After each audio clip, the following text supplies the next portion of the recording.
Assalamu alaikum. You're watching Views and News, and I'm Faisal Rahman live from our Islamabad studios. Today, we'll be talking about two very important stories, and that is about the ongoing tussle between China and India, and especially in the area of Ladakh. Now, there are different claims from the Chinese side as well as from the Indian side. So, we'll be trying to cover that part as well, that where is it leading, and on the very negative, and I would say shameful, let me use this word shameful, attitude of the Indian media, in which I think they are trying their level best to, in fact, initiate a war between these two countries rather than to dissolve the issues. Well, on the other side, we'll be talking about the new blocks in making. We'll be talking about the new alignments and the role of that particular group in order to bring in peace in South Asia. As we all know that the problem in Afghanistan, it's been there for the last almost four and a half decades now. But having said that, it seems that things will be taken care of and peace will soon prevail in that part of the world. But having said that, again, it seems that the situation that is being developing in the Ladakh region, we should not take it lightly. In fact, when you're talking about the stake of three nuclear states, you talk about Pakistan, India, and China. So that is something we need to talk about. Other than that, obviously, there were very interesting stories also that one of the Su-35s was shot down by the, a Chinese Su-35 was shot down by the Taiwanese authorities. But later on, they said that it was a malfunction and it crashed. But again, on this particular story, the Indian media really capitalized and they showed as if there is something about to happen between Taiwan and the Chinese. So, talking about the South China Sea, that is also very, very significant. So, let me introduce you to our panelists. We have with us in our studio on my right is Dr. Munis Ahmed Saab. Munis Ahmed Saab is an expert on foreign affairs. Thank you very much, Dr. Saab, for your time. We also have with us Ambassador Ali Sarwar Naqvi Saab, former senior diplomat. So, thank you very much for your time. And we have with us Lieutenant General retired Talat Masood Saab, who is a senior analyst, columnist, writer. Thank you very much, Al Saab, for your time as well. But let me put the first question to you, Dr. Munis Ahmed Saab. The ongoing tension between China and India, obviously, it is believed that this particular tension is the worst since the last 4 decades. And now, either sides are claiming that a clash took place and we have killed so many soldiers and we've been able to acquire this kind of land. Whereas the Chinese, they believe that they haven't given away an inch, they haven't snatched an inch. So they are very clear about their policy on the LSC. But so the way the Indian government is behaving, the way Indian forces, they are issuing statements, and on top of that, the way the Indian media is trying to ridicule their own public on the behest of their government. But I think they, if you can use this word, warmongering strategy, I think this is one of the warmongering strategy as well. So your take. Well, I think it's very simple to understand that it is out of frustration. It is out of, a very deep-seated type of Indian approach, which tries to argue that we can, this time, we can manage as far as our conflict with Ladakh is concerned. But let me make it clear that despite the escalation between these two countries, despite the warmongering, there is an unwritten agreement between India and China at the top level that come what may, they will not resort to the use of force, meaning as far as firearms, weapons concerned. So it's kind of a no war contract or something? It's verbal contract? It basically it was, last 2 years ago in Bhutan, what happened over there. And the forces were really furious from both sides. So the unwritten agreement is that if you want to release your anger or whatever, then you will not use firearms, because if one bullet is fired, if one rocket is launched, it will trigger an armed conflict between these two countries, which neither India nor China, they are interested. So if neither they can afford, yeah. If you want to release the anger, then the best way being to get yourself involved in wrestling, in boxing, such type of activities, This is what they have done. We have not done that. I mean, the line of control, India and Pakistan, I mean, the firing going on and people being killed. No killing should take place, the use of firearms. The claims that which were made that the Chinese, they killed so many Indians and the Indian government denied. So I think that chapter is closed.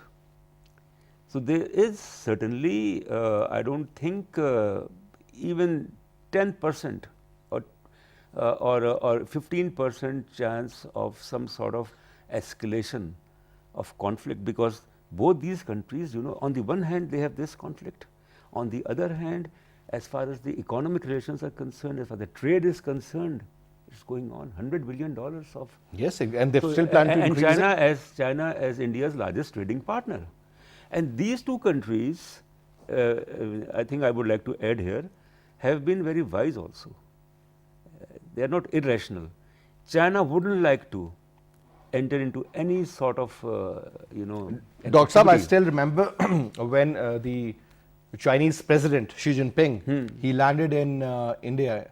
So there was a very interesting statement that was issued from his side, and that was that we have enough wisdom to move on, They have. and we can still talk about the Ladakh issue. But let's see how it goes. Diplomacy.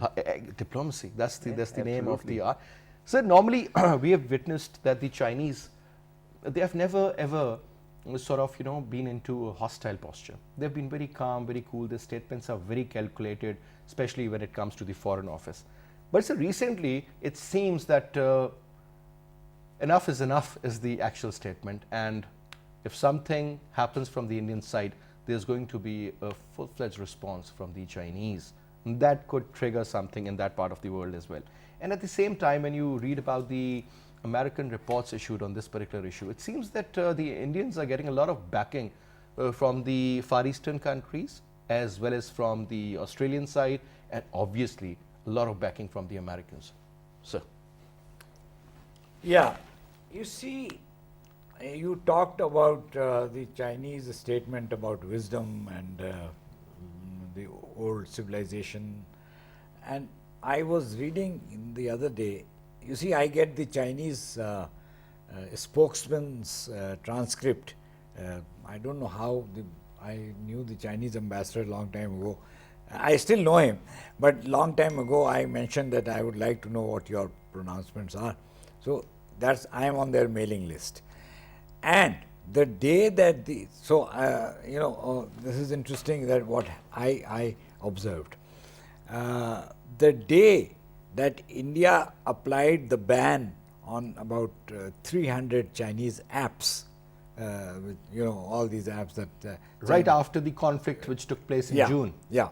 So that day, the Chinese spokeswoman, it was Hua Hingwing, something like that, she said, instead of reacting to the Indian action against their apps, their companies, she said that both India and China are old civilizations which go back thousands of years. That's correct. And we can work out these things, and I am sure that China will have access in Indian market again, despite this present hitch.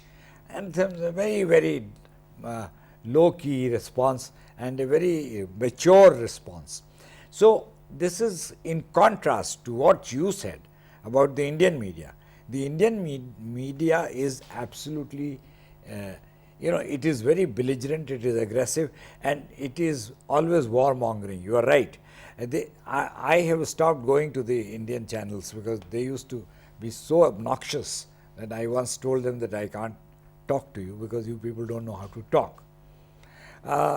So they are, Arnab, you mentioned I had a fight with Arnab, and I gave. So did I, sir. Yeah, and and then the others also. Times Now has another team, but they are also equally obnoxious. Absolutely. All of them are on the same page, sir. Yeah. So I think the Indians and the Chinese, and Dr. Saab mentioned about this understanding. I don't know if there is such an understanding, but it seems that there is a careful attempt of avoiding any firearms and any But shooting. the actual question is, Ambassador Saab, how long can Yeah. they do that? Now, Because- if it comes to a point where it is just absolutely, the Chinese are very firm. They will not allow Indians to get away with any kind of transgression on the borders.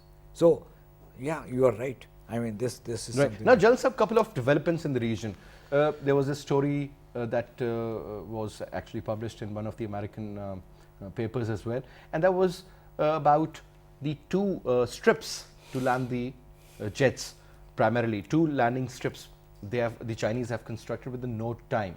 Plus, on top, they have made a lot of place for the logistic support as well, sir. They have constructed bunkers. This is what they mentioned as well. Increase in the troops, having latest jets, surveilling systems, and so on and so forth. Whereas on the other side, look at the number of troops that have been moved in that area, sir. It is also believed that there are 3 corps and 2 armed brigades, tanks and everything, they're stationed there. So certainly, sir, this kind of development, especially when the winter is approaching, and you're talking about -15, -20 degrees temperature, the Indian soldiers from different parts of the area, they're not used to that. They're not even climatized, whereas the Chinese are. What exactly is that supposed to mean, sir? I think the Chinese are trying to show their resolve and also send a very strong message that there is no question of yielding to Indian hegemony or Indian sort of aggression over there. And this is our territory and this belongs to us, this is Chinese, and we are not going to yield to any of your sort of maneuvers or expect that please don't think that you would be in a position to push us out. So they have also sort of made sure that they think that this is a problem which could linger on for years. So they have thought that the best thing to do is to sort of establish yourself in such a firm way that there is no question of anyone trying to sort of through any maneuver, military maneuver, is able to sort of capture or recapture that territory back. So I think there are several things in it. One is a very strong message. The second is that they have established themselves so firmly militarily that it would be impossible for the Indians, because they don't have now that access to that area as much as these people have. Although initially India was at an advantage, but now they are at an advantage and they want to retain that advantage. Jalsa, for example, if they still have those areas which the Indians claim that was a part of the no man's land or whatever the claim the Indians are making. Now, sir, it is also believed that when you talk about Daulat Beg area, it's very close to that particular road, which we call the beginning of CPEC or something, sir, maybe. And very then close you talk to about that road which leads all the way up. I'm talking about from the Indian side, Okay. which leads to Siachen, sir. Obviously, that is something of significant importance to the Indians. The strategic value of that area, sir. Let's throw light on that aspect. Well, I think there was a danger that they are getting too close, and it's very. It is based only 8 miles. Yeah, and it was very much possible. So Pakistan actually expressed its concern, very serious concern on that. But I think the Chinese now have made sure that that is also not possible. The way that they have now occupied in this area as well. I think Dr. Monis will be able to throw more light on that, but my own view is that with the help of the Chinese and our own reinforcements as well, we are making sure that that proximity is no more of any significance. And in fact, All right. yeah. Now, Dr. Saab, 2 areas. One is about the Chicken Neck in the absolute east side of India, sir. Right south of the area called Sikkim. And then you talk about this is not that, when you talk about the strategic point of, it's very vulnerable. And then you have got a couple of states on the extremist side close to Bangladesh, where you talk about Nagaland, you talk about Assam, Bihar. These are poor states. A lot of people are retaliating. And at the same time, you talk about the other side, sir. Again, Indian north, but on the extreme east, that is Ladakh. Now, again, China. But sir, over here, don't you think that India is too vulnerable for the Chinese when it comes to a real war or something, some sort of happening a great one, on the border, as they call it, LAC. Well, the vulnerabilities there, the eastern side, particularly when things are not that much at ease between Bangladesh and India. And in a big way, China is investing in Bangladesh, in the Teesta River project, in other projects, regardless of the Indian reservations. So that is one thing which we have to keep in mind. And the second thing is basically that it comes back to Siachen, Jammu and Kashmir, these areas, particularly the valley of Kashmir, where India is vulnerable.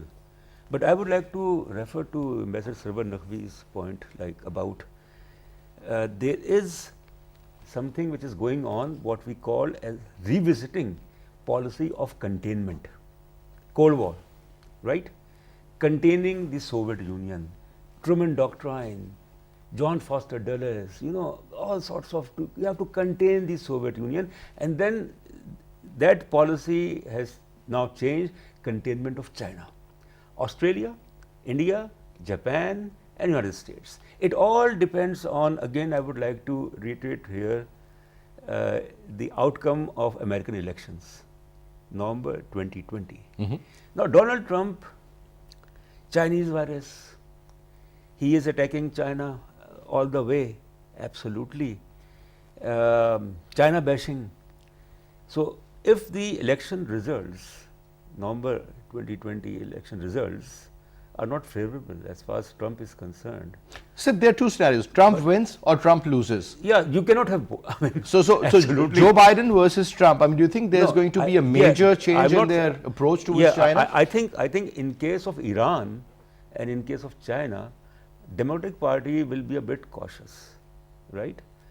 But certainly the escalation in Sino-American relations which took place during Trump administration, and it never happened that they basically took measures against the diplomats and closed down things like that.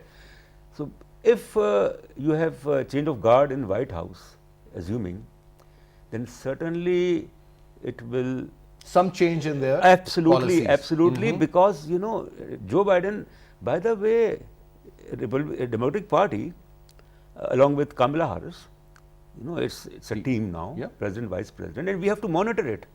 We have to understand what is going on in the US, that they have established, they have constituted a very strong 200 member advisory group dealing with various issues, that if Democratic Party comes to power, what should be its policy as far as Middle East is concerned, what should be its policy with China is concerned, as far as Kashmir is concerned, they have taken a position. So it all depends, I mean not all, much of it depends the outcome of American elections, because relations between China and the United States, there is an anti-Chinese lobby in the US. Certainly in the Congress. Definitely. There is, definitely. and the reason is basically economic, that it is because of the $200 billion annually of the trade surplus of China vis-a-vis the US. And the Americans are stunned that look, it's a dragon.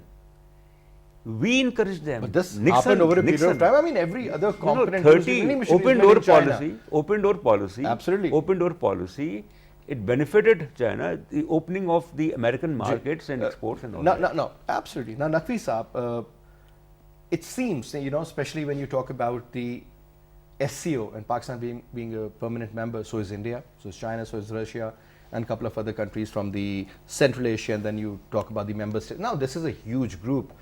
Now, sir, lately there was this story that the Indian military forces will not participate in joint military exercises because Pakistan is there, because China is there anyway. But the development was that the defense ministers of China and India, they met. Whether there was a breakthrough or whether that was just a candid meeting over, but I'm sure they must have talked about the rising tensions between the two countries.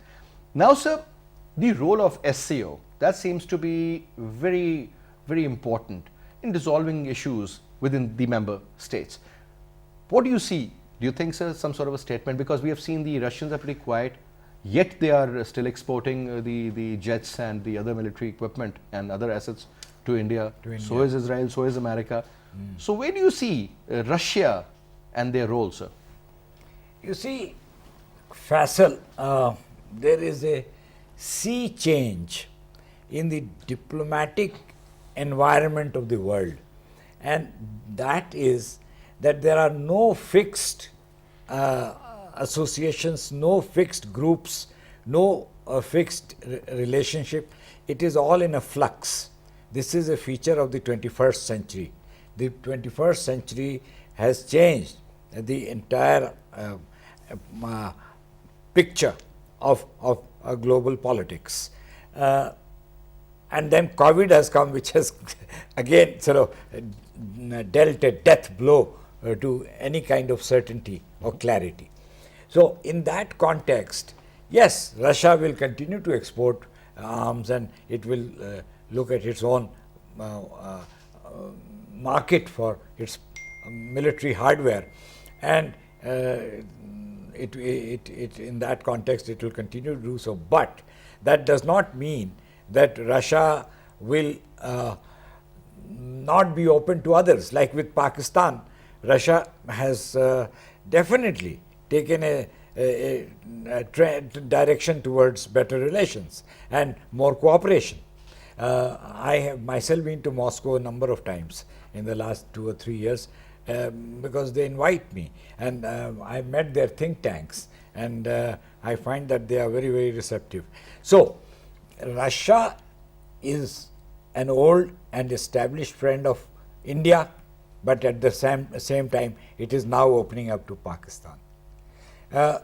Because the Indians are opening up to the Americans. Well, and the Americans were good friends of Pakistan for many, many years, and now they have established a strategic partnership with India. But the Americans still want to remain engaged with Pakistan.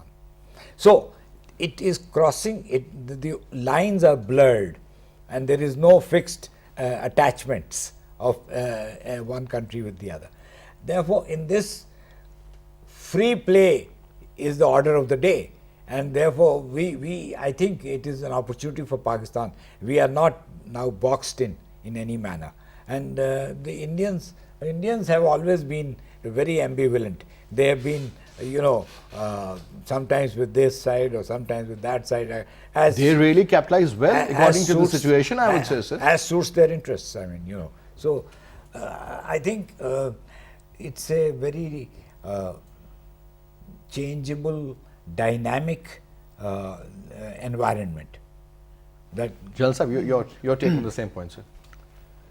Well, I think this is true that it is changing, but at the same time, I think we have to understand that today the Americans and the Indians are really in a strategic partnership, and the strategic partnership of US with India is specific to China, in fact, and is specific to the region. So you also have to understand it's not such a broad I mean, there is a certain broad aspect to it, but it is primarily focused to counter China, because what the US wants is that China should be challenged at the regional level, so that its energy is wasted at the regional level rather than it rising at the top and challenging America. So I think we have to understand the context. It also suits India because by virtue of challenging China and posing as though it is a regional challenger to China, it gets extraordinary economic benefits. It becomes the darling of the West, and then at the same time it also gets the latest weapon systems, and also has access to technology. So I think it's extremely beneficial for India to play this role.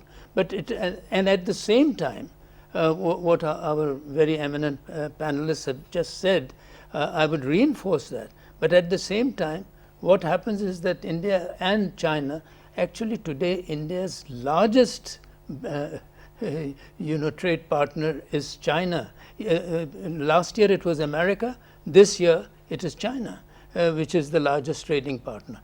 So they are also, you have to understand that economies are so intertwined that it is just unthinkable that they would go to war or anything like that and harm their interests. But they would also, of course, there are conflicting interests. So when there are conflicting interests, they will go into a conflict, but that conflict they will try to see that that conflict does not spill over into other areas. And I think this is what I think our panelists were Definitely, also sir, trying. because you have in fact thrown light on a very important aspect.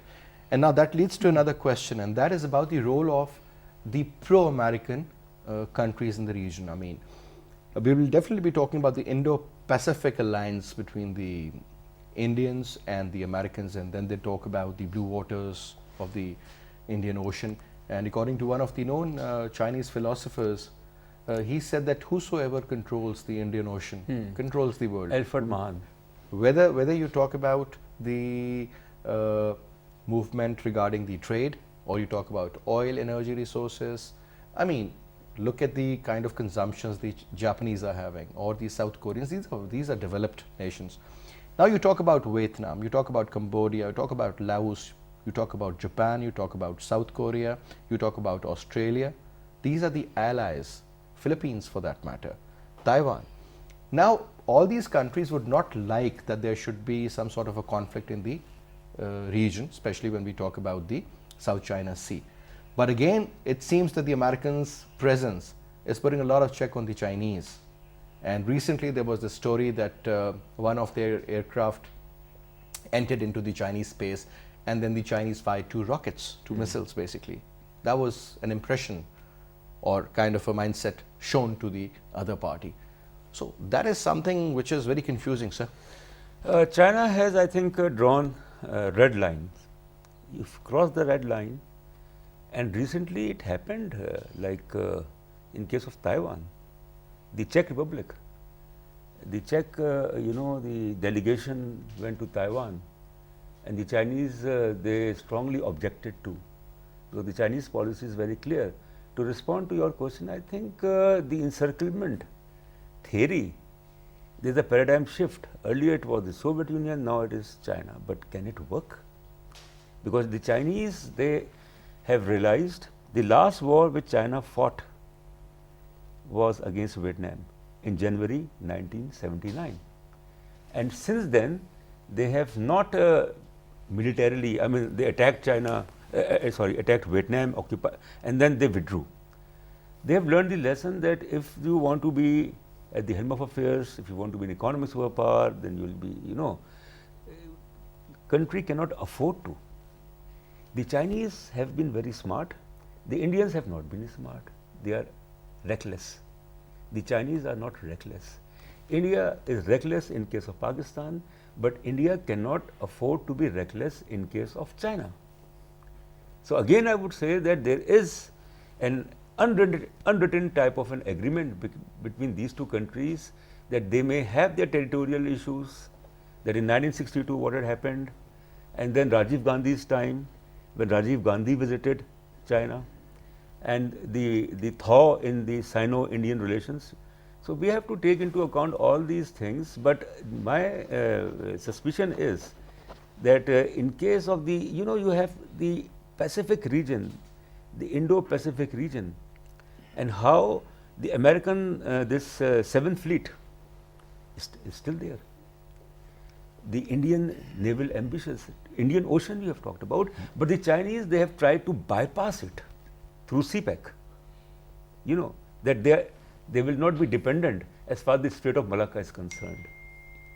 And if the Americans... That's it. I mean, they have got multiple options now, not only CPEC, but otherwise also. Belt and Road Initiative, that's very simple. Look at the to amount they've understand. already spent and the amount they plan to spend in the coming years. That is the policy. Absolutely. Now, sir, another important point, and that is about, again, when we talk about the huge deal between the Chinese and the Iranians, Iran. $400 billion for the next 25 years. That's a lot of money if they plan to do.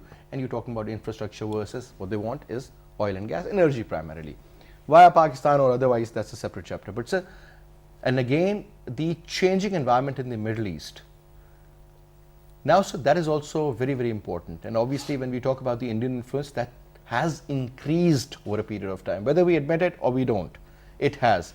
UAE, Saudi Arabia, Bahrain, for that matter, even a Qatar, which is a part of that group of Turkey and Iran, still if you look at their trade, sir, 95% of their trade is in favor of Qatar and 5% in favor of India, like $20 billion worth of import of LNG, sir, out of which, Because just of imagine the size. I mean, this Enormous, is huge. so still the Indians, they've been able to engage them in the economic terms, sir. Now, the changing environment, sir, you think the role of the Chinese would increase in the Middle East? It is going to decrease in the Middle East, sir? What exactly is going to happen? Well, first about Iran, which you began with. I think the China-Iran deal is a very big deal in terms of the size and quantum, and the various areas in which there will be cooperation between the two countries. So, what China has succeeded in doing through economic means is to dislodge India from Iran. Primarily, yes. Primarily, yeah, because the Chabahar port has now been put on the side. The Indian investments did not come through in time, and Iranians were happy that they got this opportunity with China. Sir, on one hand, the Indians and the Iranians have a defense pact, correct, sir? And on the other, under the influence of the Americans, the Indians could not invest more or Yeah. couldn't carry on with the existing projects. Yeah. So that means that the Indians are shying away, and there was this vacuum immediately filled in by the Immediately, Chinese. Exactly. So, you see, in this game, I mean, it's a game of economics. As I said, the lines are blurred. So, there is no fixed attachments. Therefore, India has made inroads into the Gulf, with Saudi Arabia, with UAE and Qatar and Oman and Kuwait and all the countries of that entire strip of land. So, the Indians are, of course, very big in terms of business in these countries. Some of the big Indian companies are functioning in the Gulf. And then India is selling them a lot of commodities, and India is, of course, getting oil and byproducts of petroleum for their chemical industries and all that. So, this is a convenient arrangement that they are both sides are happy with. But this, I think, this does not mean that the Gulf countries will now depend entirely on India, and they will look for other opportunities, and China is sitting there. So, if China enters the Middle East, which was your other question, then I think India better watch out, because China can also match India in terms of things that they can offer for Because sir, they have export. mastered the art of making anything and everything in the world, sir. Yeah. You go to any store and you start picking up any product. I mean, Yeah. whether you talk about the sports goods or you talk about electronics or you talk about any other thing, from a cigarette lighter to a pen to anything, it's made in China. And unbelievably, you end up buying that product at a price at which you can't even manufacture. Forget Yeah. about the distribution cost and the profits and Yeah. everything. Now, Jalsab, another very important area, and that is about, I'll just give you an example, sir. When I was a kid, I don't know which year was it, I think it was 1979. We all heard on television that one of the, this thing was called Skylab. It is going to fall, and I was scared that I was telling my mother, don't go for a walk this evening because Skylab might fall on us. But eventually we got to know that it fell somewhere close to the Australian waters. And that was a time when everybody used to talk about Russia. USSR is the biggest military power. The parameter to judge the power of any other country was the kind of military hardware they had, the kind of bombs they had. So the Russians had the hydrogen bombs and yeah. nuclear bombs, and ICBMs. in terms of quantity and everything. It was such a huge country. When I used to see, well, I used to judge on the size of the country actually. Oh, Russia is big, means more powerful. China is this big. Well, Brazil we never heard of, but it's a big country. Now, sir, the dynamics changed. It was more about the economy and supported by the idea of innovation and technology and IT or AI now. Now, General Saab, the dynamics or the available resources to in fact counter any other country. USSR, okay, Americans involved them in the Afghan conflict. That's how they went down and they collapsed because of economic reasons. Over here, China is very stable. What sort of a threat do you see towards China, sir? Sanctions, trade, or AI? Actually, for I that think matter? it's very simple to understand. I think even a layman would understand this. At the, which is the one country in the world at the moment, which is in a position to challenge the United States. It is China. And the reason for that is that it has developed a very strong economic base, continues to its economy continues to grow very strongly, and it has taken a route of developing the economies of the world in order to benefit itself as well as, and also to partly benefit the other countries, and at the same time, by virtue of linking itself with so many countries economically, it is also in a way strategically improving its position. And when you are improving your own economy and also investing heavily in technology, you see previously China was very heavily dependent on Western world and especially on the United States. And Now it's the other way. Yeah, but now as you see that gradually China is developing its own capabilities, including its nuclear power, including its space, including everywhere. Although at the moment it is far behind the United States, because United States in terms of technology, in terms of the economy, it's far, far ahead of China. But China has the potential To get there. overtake. But the problem is, it's not that China has no problems. China also has problems in the sense that will its society, will its the type of character it has, political character, will or the political institutions that it has, will they be able to support this continuous growth?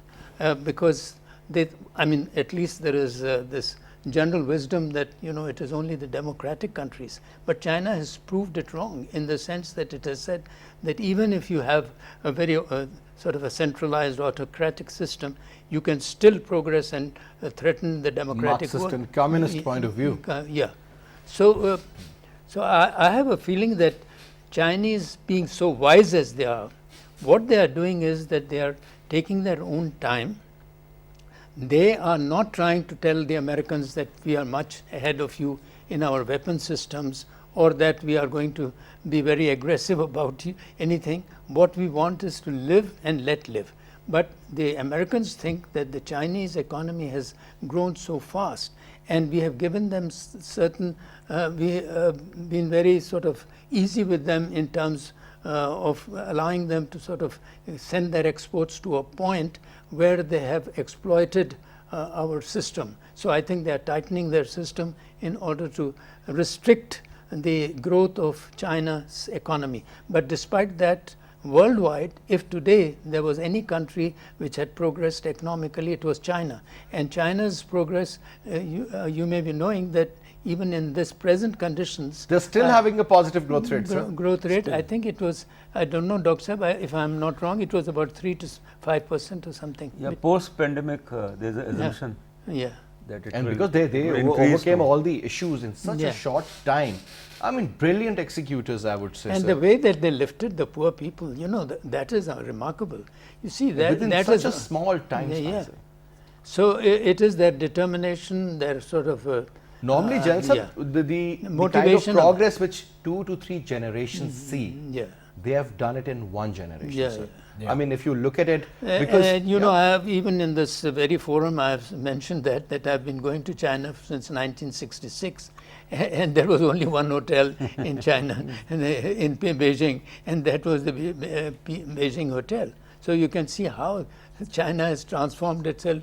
You know, there are millions of hotels, and their infrastructure, the way that they have developed. People used to be on cycles, and they used to sit on. now you Yeah, don't yeah, even see a single it's taxi which yeah. is 2.4 It's so inspirational. liters. Yeah. And then Yeah. you see everything made in China, so Mercedes, BMW, Yeah. Audis, and they have their own, you know, those insignias in the Chinese. I mean, it's amazing. I mean, you talk about, you pick up any drink, the Chinese brand of that, and as good as anything. Now, I think they're also getting westernized because you get to see people eating pizzas and burgers, and you see a lot of course, foreign of course. chains also. So things are really getting very different. But let's see, sir. Anyway, the coming days, the coming months would be very interesting, and especially till the American election, sir. I think this is going to be a great, interesting next 2 to 3 months, primarily till the US election. But I think, as we earlier also talked about in our show, that the wisdom really prevails in the Chinese. They would never ever opt for a war. But if there is some sort of a misadventure by the Chinese, by the Indians, I'm sure the Chinese know how to handle that situation. But once again, thank you very much, gentlemen, for your participation in the program. Dr. Saab, Ambassador Saab and Jalsa, thank you very much. And that's all we have for this hour. I'll see you inshallah tomorrow. Till then, you take good care of yourself. Khuda Hafiz.